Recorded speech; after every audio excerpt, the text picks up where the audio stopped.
দর্শক, দেশের 18টি জেলার 30টি উপজেলায় জরুরি ভিত্তিতে এই হাম এবং রুবেলার টিকাদান কর্মসূচি আজকে থেকে শুরু হয়েছে।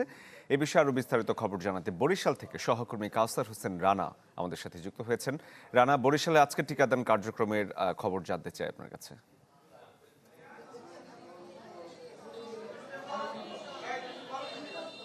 হ্যাঁ শরীফ, হাম ধীরে ধীরে কিন্তু বৃদ্ধি পাচ্ছে এবং বরিশাল এর বাইরে নয়। আপনি জানেন যে বরিশালের দুটি উপজেলা বাকেরগঞ্জ এবং মেহেন্দিগঞ্জ, এই দুটি উপজেলায় কিন্তু একটি হটস্পট হিসেবে রয়েছে এবং এর পাশাপাশি বরিশাল সিটি কর্পোরেশনেও ব্যাপক গুরুত্ব দেওয়া হচ্ছে এবং আজ সকাল থেকে বরিশালের বাকেরগঞ্জ এবং মেহেন্দিগঞ্জে এই কর্মসূচির উদ্বোধন করা হয়েছে এবং এখন এই মুহূর্তে বরিশাল সিটি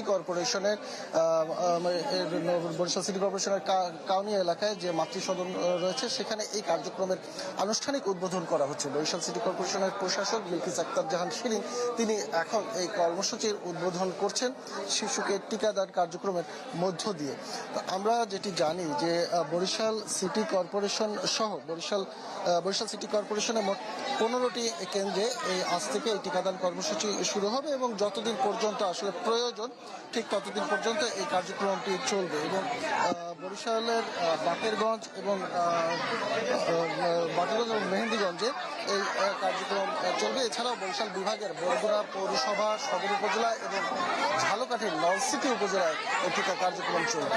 এই ছিল এখানকার সর্বশেষ পরিস্থিতি। শরীফ রানা, ধন্যবাদ আপনাকে। দর্শক, আমরা দেখাচ্ছিলাম বরিশালে আজকের টিকাদান কর্মসূচি কেমন চলছে।